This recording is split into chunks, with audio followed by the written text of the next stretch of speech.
Un animal enjaulado es demasiado seguro, demasiado predecible para los que han visto animales en su estado natural. Y yo me preguntaba si las iglesias no harán lo mismo con la gente que lo que hace el zoológico con los animales, porque con frecuencia las iglesias solemos sacar a la gente de su hábitat natural y tratar de domesticarla en el nombre de Cristo. Entonces eliminamos los riesgos, decimos cosas como no hay que contaminarse con el mundo, anulamos los peligros, decimos no hay que tener comunión con las tinieblas y al final tenemos un montón de cristianos enjaulados, pero en algún momento de nuestro peregrinar espiritual la jaula nos deja de satisfacer, necesitamos salir, tenemos una añoranza primitiva por estar fuera de esos barrotes. Y cuando Dios nos da la providencia de recorrer otras iglesias y otros continentes y otros países y hablar con colegas y con pastores, aunque ellos ya tienen su edificio y tienen todas las comodidades, la mayoría te dice algo como he perdido el fuego en el intento, en el trayecto, en el proceso, he perdido aquella llama sagrada, como que se domesticaron, como que la iglesia los enjauló y la mayoría de los pastores viven arreglando temas de chismerío, temas de murmuración, que la hermana aquella se ofendió con la hermana fulanita, que el hermano mengano no le habla al hermano sultano, que en el té de damas una vieja le saltó a la otra, que en la reunión de jóvenes parece que dos cayeron en pecado. Y siempre el pastor tiene que terminar drenando su energía para adentro en lugar de salir, en lugar de predicar, en lugar de salvar almas. Cuando llega el verano, en cualquier país, en lugar del pastor tener ganas de salir, utilizar el clima maravilloso que presta el verano, no quieren salir, quieren irse de vacaciones con la gente. Hace poco yo le dije a un pastor que me dijo por qué yo había sacrificado, según él, todo el verano haciendo reuniones en la carpa, 5 semanas. Y me dijo, no te pudiste ir con tus hijos a ninguna parte, después de 6 años de no faltar ningún domingo. Yo he faltado 3 domingos en 6 años. Y no es que quiero tener asistencia perfecta porque me considero mejor pastor, sino porque creo que hay un tiempo para trabajar y un tiempo para descansar. Un tiempo para sembrar y un tiempo para cosechar. Dios quiere que descansemos, pero también quiere que sepamos cuándo hay que arar la tierra, cuándo hay que abrir surco, cuándo hay que trabajar duro. Y este es momento de trabajar muy duro, un momento de estar firmes. Creo que la iglesia se siente bien cuando viene y ve que el pastor está en el timón. Eso da tranquilidad. Si yo anduviera paseando por allí los domingos, muchos de ustedes se preguntarían por qué debería congregarme si el pastor no está. Pero yo creo que cuando el pastor está, eso da tranquilidad siempre a las ovejas. Da la tranquilidad de que si el hombre de Dios está allí, cuando Israel veía que Moisés estaba, tenían tranquilidad, porque sabían de que estaban yendo a alguna parte, aunque se tardaban más de lo previsto. Así que este es tiempo de trabajar, tiempo de sembrar, tiempo de salir para afuera. Y los pastores, insisto, cuando me hablan y me dicen, ¿por qué no descansas durante el verano? Le digo, porque es como si vendiéramos tablas de windsurf y viviéramos en Hawái y en el verano no fuéramos porque estamos cansados. Es cuando más tenemos que trabajar, en la temporada alta. Cuando la gente, los hispanos no saben dónde irse, es cuando tenemos que plantar una carpa, hacer cruzadas para invitar a la gente. Los tiempos son cortos, Cristo está a las puertas y tenemos que trabajar. ¿Estamos de acuerdo en eso, sí o no? Entonces, hay jaulas, decía el domingo pasado, que nos envuelven, que nos tiran hacia abajo, y les contaba también el caso del joven rico, que cumpliendo los mandamientos, que siendo un hombre bueno, pregunta y dice, ¿qué me falta? O sea, él sentía que algo le estaba faltando a pesar de que lo tenía todo. Y se perdió lo más importante en la vida, se perdió seguir al maestro, seguir sus pasos, verlo en primera persona, multiplicar peces, panes, hacer resucitar muertos, caminar sobre las aguas. Se perdió lo mejor que cualquier testigo ocular hubiera querido tener, porque no podía. Su jaula era la prosperidad, su jaula era la seguridad que él tenía. Y cuando nosotros nos quedamos dentro de la jaula, de la comodidad, de decir, no quiero salir, el costo es escalofriante, porque hay gente que a lo mejor nunca va a escuchar de Cristo porque nosotros no salimos. Lo más triste que le puede pasar a una ciudad es no saber lo que pasa dentro del edificio de una iglesia. Nosotros nos criamos en barrios así, donde decíamos, allá hay una iglesia, pero no sé lo que pasa dentro, sé que hay unos locos que gritan, pero no sabíamos qué pasaba dentro, la iglesia no salía. De vez en cuando salían unos hermanos así con cara dura, así, decían, aleluya, para no contaminarse con el mundo. Una vez yo conté, y quiero recalcar este testimonio porque nos dolió a nosotros como familia Gebel cuando yo era chiquito. Mi mamá sufrió de cáncer durante muchos años, hasta el punto casi de morirse. Y todos los vecinos en la cuadra nos conocíamos. Eso pasa en los barrios pequeños en nuestra América Latina. Uno conoce al turco de la esquina, al judío de la vuelta, la divorciada de enfrente, el separado de allá, la loca de la esquina. Todos tienen un nombre más o menos así. No sabíamos nombre y apellido, pero era la loca de la esquina, el divorciado de aquel, el amargado de la vuelta. Pero todo el mundo sabía quién era quién. Y cuando había un incendio, había algo, una vez mi hermano tuvo un accidente en su mano y todo el vecindario estaba en la puerta para ver cómo podía ayudar. O explotaba una garrafa de propano y todo el barrio venía a ver si alguien había sido accidentado. Había solo uno en la esquina que nunca dirigió la palabra a nadie. Era un misterio. No sabíamos de qué trabajaba, no sabíamos de qué vivían. Un matrimonio con 2 hijos. Y pasaban con el auto, un auto que tenían del año, del momento, del año de aquel entonces, ¿no? Del año 69. Pasaban por la puerta. A lo sumo caminando así. Y mi papá que saludaba a todo el mundo, siempre. Mi papá fue muy saludador. Y mi papá le saludaba también todo el barrio. Don Federico. Él decía, él siempre lo saludaba, ¡hey! Y este hacía así. Entonces le decíamos el mafioso de la esquina. Era el mafioso, parecía que estaba en la mafia italiana o algo por el estilo. Llega Cristo a nuestras vidas. Mi hermano mayor le habla a mamá y a papá que hay un Cristo que puede salvarnos y sanar del cáncer quizá. Así que vamos a una iglesia lejana, de donde vivíamos, y mamá es sanada de cáncer. Inmediatamente sus pólipos intestinales, el cáncer en sus senos, el cáncer en la matriz, es quitado para siempre. Esto fue en el año 1975, mamá va a cumplir 80 y tantos años ahora, ella vive todavía, y es tanto el agradecimiento que tiene mi papá, que ofrece el garage de su casa, de nuestra casa, para que hagan un anexo, una iglesia satélite. Así que el pastor brasileño acepta la propuesta de papá, y todos los martes y jueves papá saca el auto afuera, y dentro se hace un culto para todo el vecindario. Y como todo el vecindario sabía que mamá se estaba por morir y la mayoría ya había comprado coronas para regalar, tiran las coronas y vienen a ver el milagro, a mamá sana. Así que no hubo nadie en el barrio que no se convirtieran. El gran tema era qué iba a pasar con el mafioso de la esquina.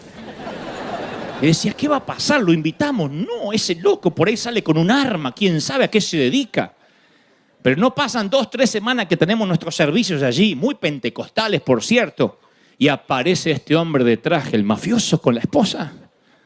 Y dice, Federico, le quiero felicitar por lo que ha ocurrido. Y mi papá dice, bueno, gracias, porque yo soy pastor hace muchos años, le dice. Y tengo a Cristo en el corazón. ¿Cómo nos alegramos que alguien les predicó la verdad? Mi papá lo miró y dijo, tu abuela. Le dijo otra cosa que no puedo repetir porque era nuevito todavía, no estaba muy convertido su carácter. Dice, mi vieja se me estaba muriendo de cáncer, desgraciado, pasabas por la puerta y nunca se te ocurrió predicarme. Y me dijo, es que yo no tengo comunión con las tinieblas, pero ahora que usted está en la luz, somos hermanos, dijo. Nunca me olvidé de eso, descubrimos que era cristiano y a lo que se dedicaba no era la mafia, sino a predicar.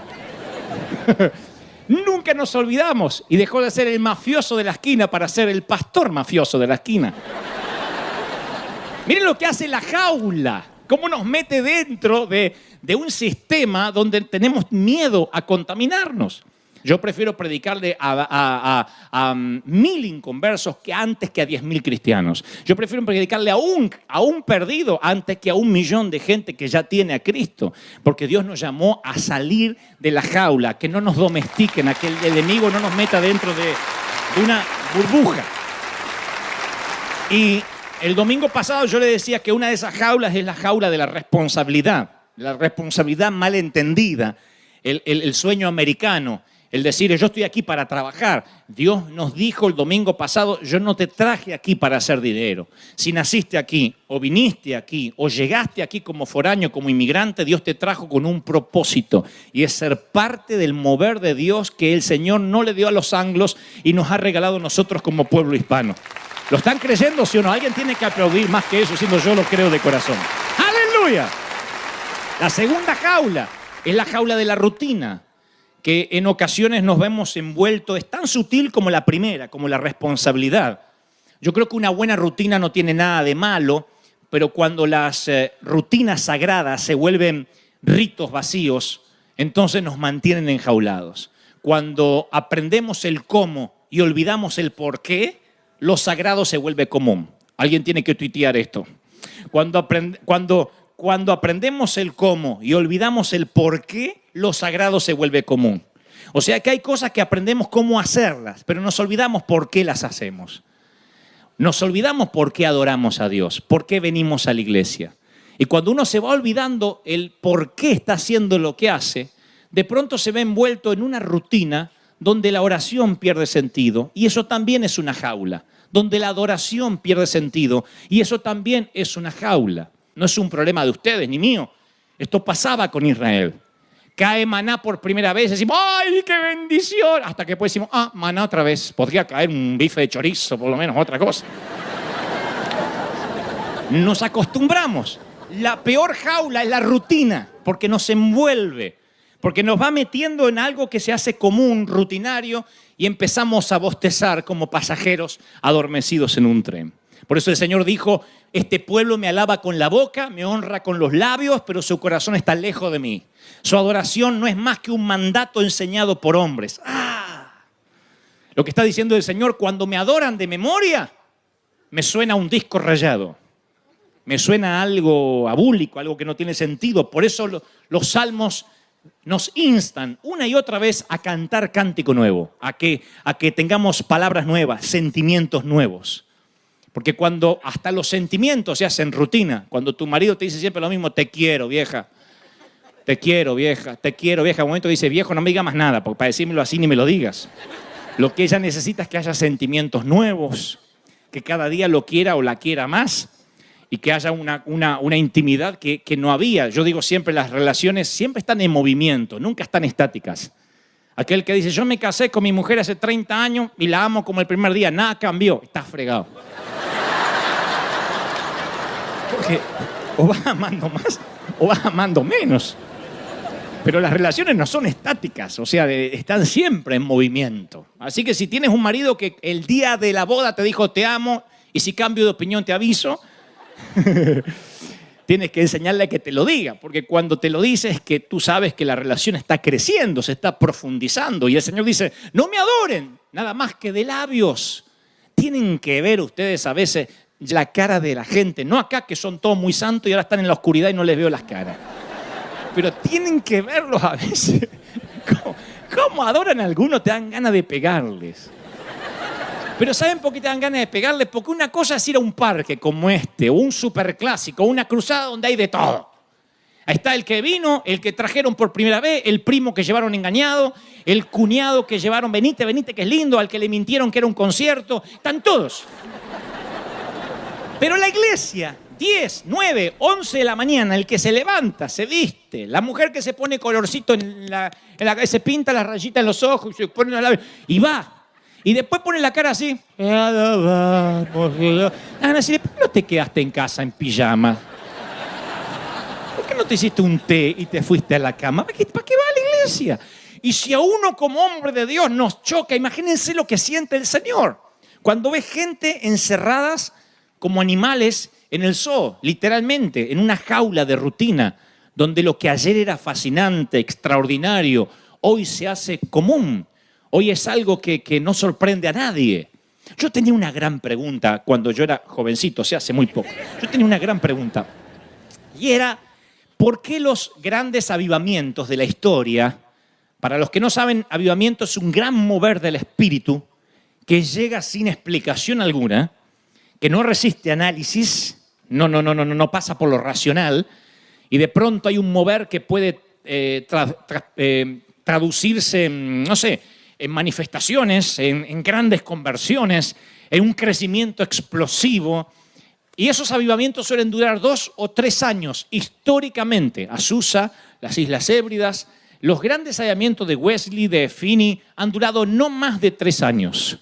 Y mi gran pregunta es, ¿por qué no dura toda la vida? ¿Por qué no 10 años? ¿Por qué no 20 años? Y es que la gente se acostumbra a lo que ayer lo sorprendía. Pero cuando la jaula de la rutina nos envuelve, perdemos lo primordial, que era el propósito por el cual Dios nos salvó, y era para que nunca nos domestiquen, para que nunca nos civilicen y seamos peligrosamente, espiritualmente mortales para el enemigo, que seamos una espina clavada en el talón. ¿Cuántos lo creen? Díganme. Amén. Y Dios por alguna razón hoy nos trajo al aire libre. Hoy nos trajo aquí, así que si pueden levantar la mirada a pesar de las luces y estar conscientes de que estamos bajo el cielo, que el cielo nos está contemplando ahora y que hay un propósito para que estemos aquí. Por algo el Señor, en lugar de predicar en las sinagogas, eligió predicar al aire libre, a la orilla del mar de Galilea, en las montañas. Por alguna razón Él quería que entendamos de que Dios nos llamó para que seamos luz donde hay tinieblas, no como el mafioso de la esquina, sino como aquellos que entienden de que tienen que iluminar, salar, transformar, afectar, impactar, impartir, llevar, viralizar, hacer que sea contagioso, que sea una radiación divina. ¿Cuántos están conmigo? Dígame amén. Alguien necesita oír esto. El Espíritu Santo me dice que te diga que Él extraña tus momentos de oración en la intimidad. Él extraña tus momentos de búsqueda cuando estás solo con Él. El Señor me dice que te diga que Él extraña cuando no veías la hora de cantar canciones en tu automóvil o en la soledad de tu cuarto, cuando te volvías loco por estar en su presencia. Y Él me dice que te pregunte, ¿qué te pasó? ¿Qué fue lo que hizo la rutina que te perdiste aquel primer amor? Una cosa tengo contigo, que has perdido el primer amor. Y no es algo que le pasa a los fríos o a los carnales. He visto a colegas, a predicadores perder la pasión, perder el primer amor. He visto a colegas trabajar 2 horas los domingos y descansar lunes, martes y miércoles porque están muy agotados de trabajar 2 horas. Y me pregunto, Señor, ¿será que son vagos? ¿Será que no quieren trabajar? ¿O será que han perdido la pasión por las almas? La pasión por predicar, la pasión porque muchas personas conozcan lo mismo que tú conoces. Es en este mismo momento que muchas personas se están perdiendo porque no conocen de Cristo y tú tienes la respuesta, tú tienes la cura. ¿Están conmigo, sí o no? Dios nos llama a una revolución. Dios nos llama a salir, a compartir lo que tenemos. Y sea tu vecino, sea tu compañero de trabajo, sea tu compañero de empleo, Dios dice, yo quiero que hables, que no se te haga rutinario. Si estás agradecido, tienes que decirlo, tienes que compartirlo. Sé que estás en crisis, sé que tienes problemas, y sé que viniste a escuchar una palabra de aliento, pero la mejor forma de salir de las crisis es ayudar a otros y darte cuenta que hay otros que están peor, que hay otros que pasan situaciones terribles. Es en este momento, domingo, 7:05 de la tarde, donde los hospitales están repletos de gente enferma y de gente, seres queridos que están esperando el parte médico por el que está dentro en terapia intensiva. En este mismo momento, 7:05 de la tarde, hay un montón de chiquititos de la edad de tus niños que hoy están jugando hacia afuera, que están llenos de tubitos y llenos de sueros intravenosos, debatiéndose entre la vida y la muerte. Y esas familias no tienen tregua y es tierra fértil para predicar. Y si vas en este momento a uno de esos hospitales, van a decirte, predícame, dime lo que quieras. No van a cerrarse a nada porque necesitan una palabra de esperanza. El mundo sigue necesitando esperanza.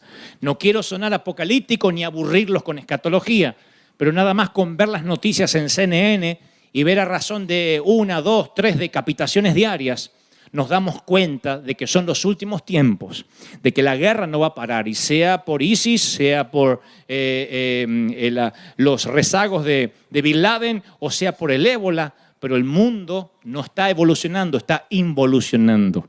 Y todo dice que Cristo está a las puertas. Y el Señor me ha puesto aquí para decir, pueblo, yo estoy diciéndote, levántate a predicar, levántate a testificar. Esta es tarea de cada integrante de River Church. ¿Cuánto lo están recibiendo? Dígame amén. ¿Cuánto lo reciben? Díganme amén. Y me gusta tener gente que no esté enjaulada. Y miren que no estamos enjaulados, que estamos al aire libre. Miren que no nos hemos civilizado y eso me gusta. Me encanta cuando a mí me critican y me dicen, no eres civilizado, eres un rebelde, siempre molestando a los tradicionales y a los religiosos. Y los voy a molestar a ellos y a su abuela hasta que me muera, porque no me van a civilizar. No me van a civilizar. Porque Dios nos puso para marcar diferencia. ¿Cuántos están conmigo? Dígame amén. Y esta noche yo quiero orar especialmente, comisionar a un ejército de evangelistas. El Señor me dice que vas a salir de la crisis, que vas a salir de tu problema, que Dios te va a liberar de la economía que te está amarrando, de esa miseria, de esa escasez, cuando digas voy a enfocarme en los demás y no en mi problema.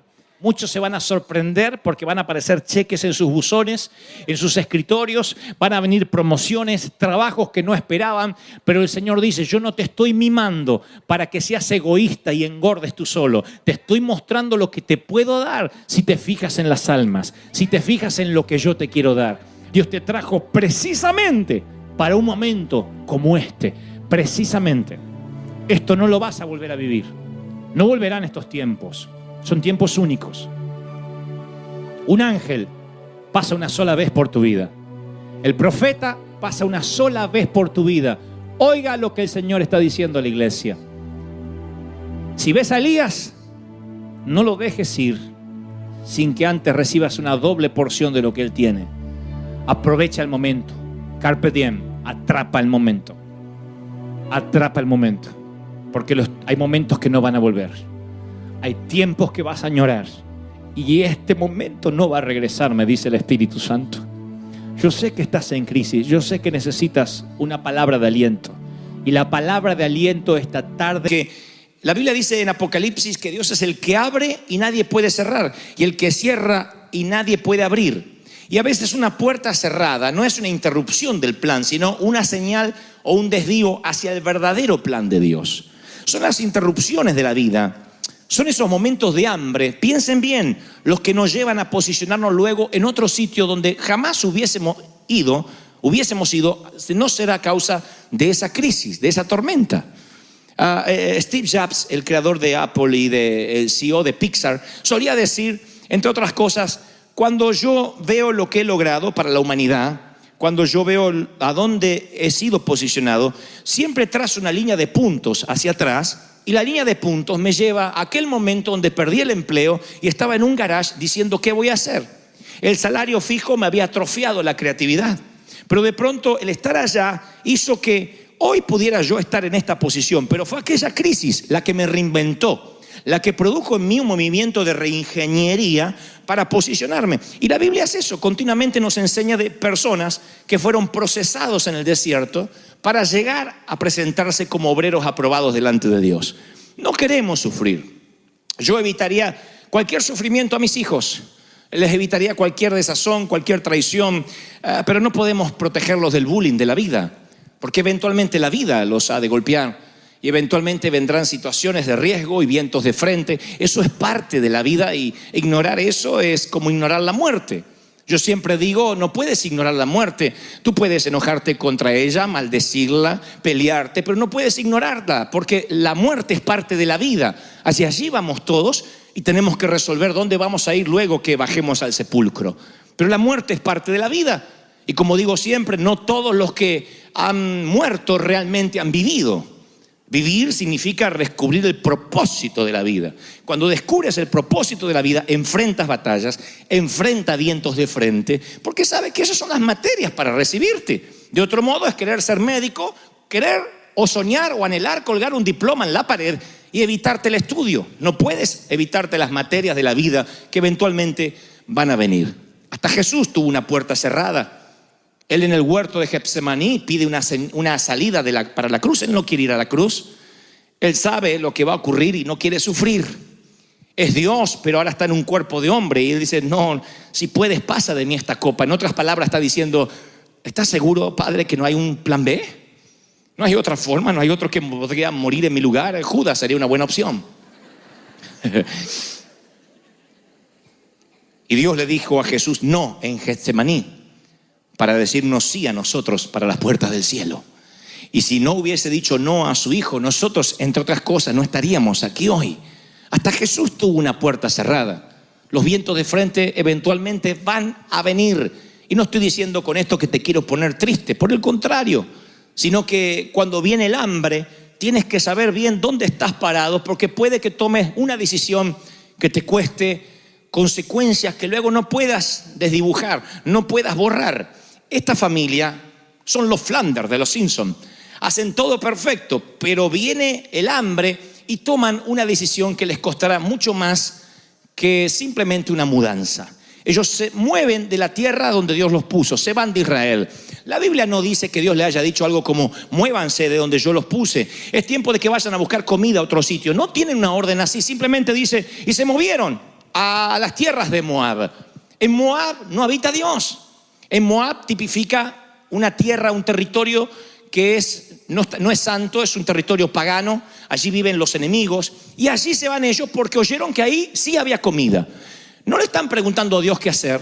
¿Qué tal si Dios quería decirles algo como permanezcan firmes, aguanten? No es el tiempo de moverse. Pero ellos no le consultan a Dios. En todos los órdenes de la vida hay que permanecer. Si levantas un negocio y cuando tienes el primer revés financiero quieres cerrar, entonces no eres un hombre ni una mujer de negocios. Eres un pusilánime que intentaste jugar al empresario, pero naciste para empleado. Si es que no vas a soportar los avatares que tiene las idas y vueltas del dinero. Y cuando vienen las crisis y los problemas, uno tiene que saber bien dónde Dios te pone. No te muevas de donde Dios te colocó, donde Dios te plantó, sin saber que realmente tienes una orden divina de bajar de la barca. Porque esta familia vive una experiencia familiar miserable. Rápidamente, de un versículo al otro, sin dar mucha explicación, dice algo como, y murió el marido de Noemí, allá en las tierras paganas. Y quedó ella con sus 2 hijos. Y los 2 hijos se casan con mujeres de Moab, de allí. Una era Orfa y la otra era Ruth. Habitaron 10 años y murieron también los 2 hijos. Y la mujer queda viuda con sus 2 nueras. No se sabe cómo es que murieron, si hubo una peste, no sé. Pero lo que sí estoy convencido, que una mala decisión va a robarte a tus hijos, va a robarte a tu matrimonio, va a robarte tus finanzas. Una mala decisión, un enroque mal en el tablero es lo que nos quita de la voluntad de Dios. No hay nada mejor que estar en el centro de la voluntad de Dios. ¿Se acuerdan eso? Es lo más seguro del mundo. Ahora, ¿qué pasa si te mueves? No le preguntas a Dios. Y te mueves de país solamente porque allí te dijeron que va a haber empleo. Tú dices, ok, yo debo velar por mi familia, sí, pero le preguntaste a Dios, ¿te da paz? ¿Cuánta gente en el proceso de construir una casa pierde el hogar? ¿Cuántos hay que luego de comprar la casa y no tener deuda, no tiene un cónyuge con quien disfrutarlo? O hijos que corretean por la casa porque todos abandonaron al padre en el proceso de la compra. Rico no es el que más tiene, sino el que menos necesita, decía Facundo Cabral, un gran cantautor argentino. Y yo creo necesariamente que las cosas del reino son las que realmente importan, como dice el Señor, las cosas de arriba, no las de la tierra. ¿Qué pasa si nosotros nos empecinamos en construir lo que es terrenal? Nos movemos sin la voluntad de Dios y de pronto vemos que nuestro avión se empieza a mover. Y resulta que estamos yendo a un sitio que Dios no nos mandó. Oh, yo no quiero estar en ese avión.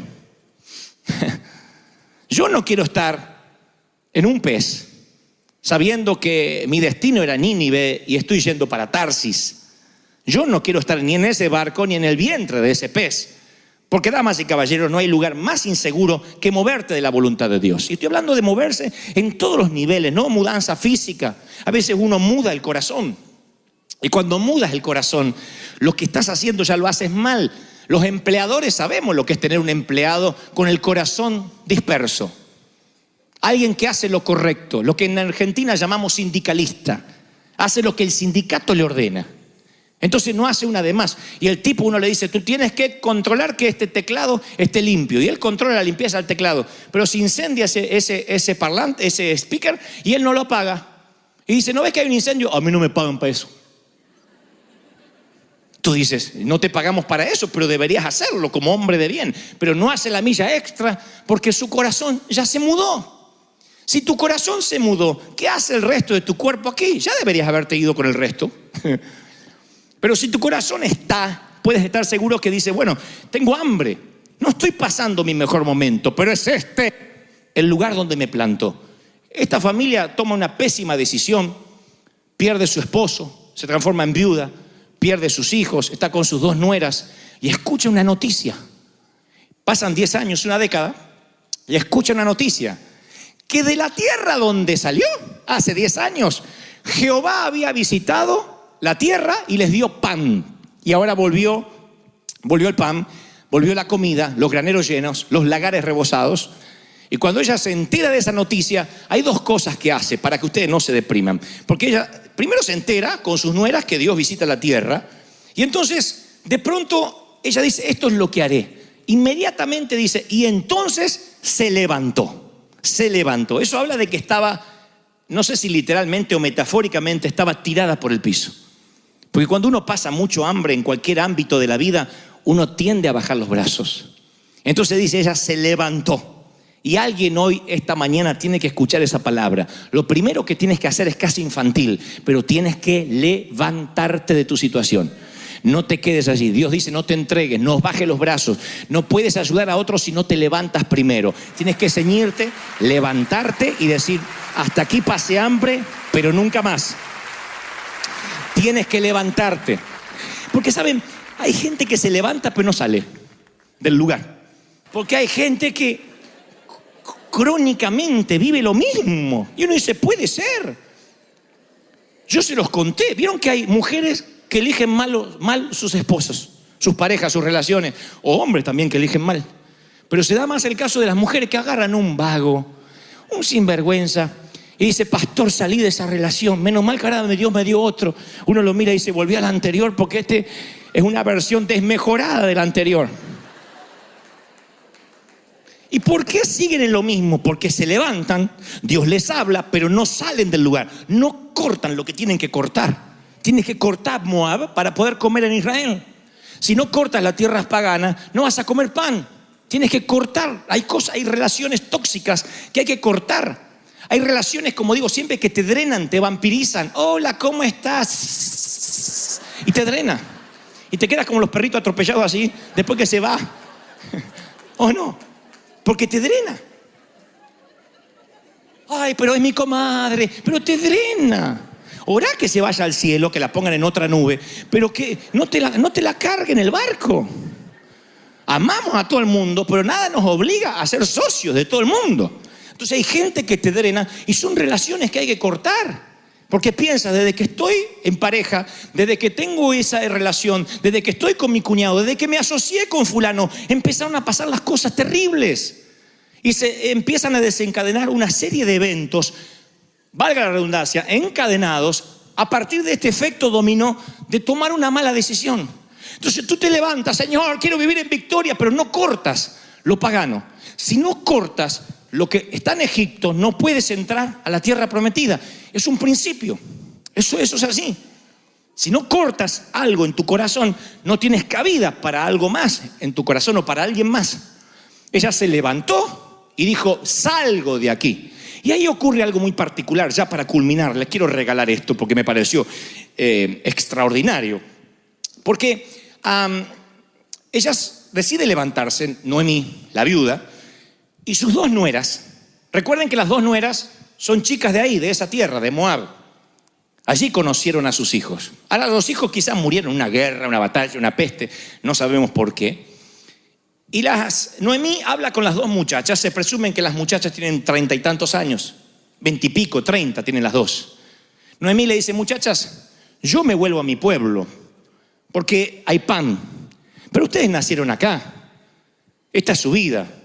Y literalmente les dice esto, pueden leerlo en el libro de Ruth. Dice, mire, yo ya soy una mujer vieja. Si aún me volviera a casar y tuviera hijos, Ustedes no lo van a esperar para casarse con ellos. No van a esperar a dos bebitos que se críen. Qué lindo sería, ¿no? Le conozco el pasado a este desgraciado, lo vi nacer. Pero eso no va a pasar. Así que yo no puedo darles hijos a ustedes para que sean mis nueras de vuelta. Son libres. Vayan, busquen un muchacho acá de Moab. No tienen que seguirme. Pero las dos las siguen igual. Dicen, no, tú eres nuestra suegra. ¿A dónde vamos a ir? Eran 3 viudas. 3 viudas de regreso al lugar donde hay pan. Y finalmente llegan a la frontera, donde hay que cruzar. Tienen que pasar migraciones y ya están del otro lado, donde hay pan, en Israel. Y ahí la Biblia dice que las 2 nueras alzaron la voz y lloraron. Otra vez el ejemplo de las que se levantan y no cortan. Estas 2, Ruth y Orfa, empezaron a llorar. ¡Ay, suegra, suegra! Todos lloramos por la suegra alguna vez o por culpa de ella. Estas están llorando delante de la suegra. Las 2, la Biblia dice que alzaron la voz y lloraron. Las 2 besaron a la suegra. Pero Orfa, que significa obstinación u obstinada, regresó a los campos de Moab. Y Ruth dijo, yo me quedo contigo. Y se quedó con la suegra. Me sorprende que las 2 lloraron. Las 2 fueron tocadas. Las 2 llegaron a la frontera. A una le faltó algo para pasar del otro lado. Otra sí siguió con su suegra. Ruth pasará a la historia grande. Ruth tendrá un libro en los canos bíblicos. Ruth estará en las celebridades de los héroes de la fe. Orfa se lo perderá porque piensa, mejor me consigo un muchachito por acá. Y se volvió. Y por un muchachito se perdió en la frontera de la decisión. Quizás algo mucho más grande. Pan, dignidad, heredad. Y el Espíritu Santo me dice, por alguna razón, que hay mucha gente aquí en la frontera de la decisión. Eres casi cristiano. Sabes todo lo que tienes que saber, así que no te puedo considerar un inconverso. Eres esas personas que viven en la puerta del templo, como el paralítico de la Escritura. Sabes todo lo que pasa dentro y todo lo que pasa afuera.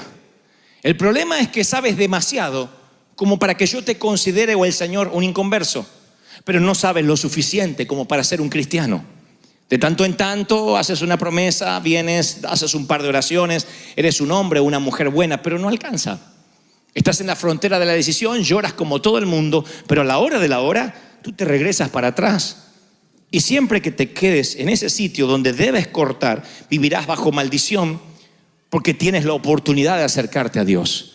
Esas oportunidades no llegan siempre. Dios dice, este es el momento de tomar una decisión. Si la dejas pasar, entonces quizás no haya otro día como hoy. Una oportunidad de cruzar la frontera, de buscar pan. No hay datos de lo que pasó con Orfa. Orfa desaparece de la Biblia. La Biblia no pierde tiempo con gente que no toma decisiones. Díganme ustedes si recuerdan el nombre del joven rico que se perdió a seguir a Jesús porque no pudo vaciar sus cuentas bancarias. Díganme el nombre. Puede ser que nadie haya registrado el nombre, no hay escribas, no hay discípulos, no podían haber anotado su nombre, debió haber tenido un nombre, un apellido. La Biblia consideró que no es importante registrar el nombre de alguien que se pierde ver al maestro caminar sobre las aguas o resucitar a Lázaro por ser tan miserable que lo único que tiene en el banco es dinero. La Biblia no pierde tiempo en dar su nombre. No hay nombres aquí de los anónimos que se volvieron atrás. Y muchos andaban con él, mas cuando vieron que era dura la palabra de Jesús, volvieron para atrás. Muchos, es todo lo que oirán, muchos. No hay nombres, no hay apellidos. La Biblia no pierde tiempo en registrarlos. Y si aparecen en algún momento como actores de reparto, desaparecen como Orfa y no se vuelve a saber de ellos. Qué feo que pases por la vida y nadie más sepa de ti. Que no hayas inspirado a nadie. Que cuando te toque alguien, alguno de los ministros nos toque oficiar tu funeral, tengamos que preguntar, ¿y qué hizo? Oh, yo he estado en esas situaciones, es horrible. Dígame algo de su esposo, dígame. Nunca me pegó. Dígame algo, ¿qué hizo? Sus hijos quieren hablar, no, ellos no quieren hablar. ¿No tienen nada para decir de su padre? No. ¿Usted no quiere hablar? No. Y no es que no quieren hablar porque están demasiado destrozados, porque no saben qué decir. Y yo digo, haber construido una vida, bajar al sepulcro y que no haya gente haciendo fila queriendo decir, me inspiró, Me dio una oportunidad. Qué hombre bueno, cómo aprendí a sus pies. ¡Qué mujer! Es haber perdido la vida. Es haber desperdiciado el don de vivir. Es no haber honrado la vida, ganarte el derecho a vivir. Y Ruth, cuando se va la otra nuera, dice las palabras más maravillosas que un líder quisiera oír. Oigan lo que dice Noemí, Ruth. No me pidas, suegra, que te deje, ni me aparte de ti, porque yo hago una promesa. Escuchen si esto no es lo que un suegro quiere oír, una suegra quiere oír, un papá quiere oír, un pastor quiere oír. Donde tú vayas, donde tú fueres, iré yo. Donde quiera que tú vivieres, yo voy a vivir. Y escúchame, tu pueblo será mi pueblo, tu Dios será mi Dios. Donde tú mueras, yo moriré. Nada nos separará, ni siquiera la sepultura. ¡Wow! ¡Aleluya! ¿Cuántos dicen, yo voy a plantarme donde Dios me ponga y tu Dios será mi Dios hasta el...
the city lights flicker out. Silence screams from broken souls, no doubt. Concrete jungle traps us grinding down. Lost in the echo, shadows pull me drown.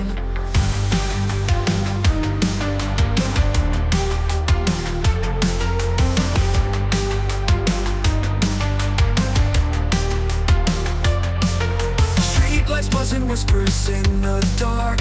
Neon shadows glowing, leaving marks. Pavement breathes our stories, old and cold. Past and and future twisting all unfold. We are lost in neon nightmares, ghosts of dreams, electric flares, running fast but going nowhere. In the maze we live in despair.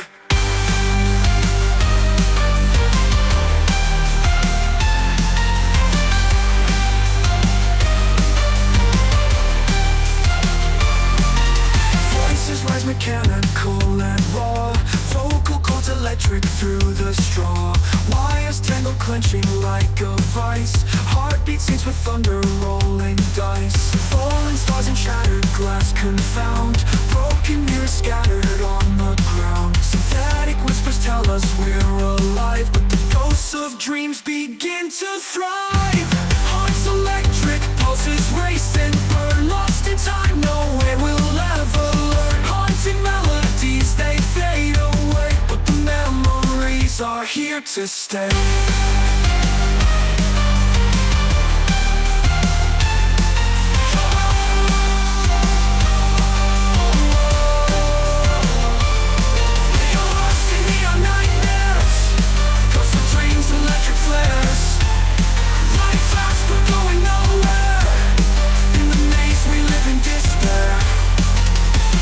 In the distance, a flicker of light, a single star cuts through the endless night. A tiny spark, a whispered prayer, maybe hope can bloom even here in the neon air.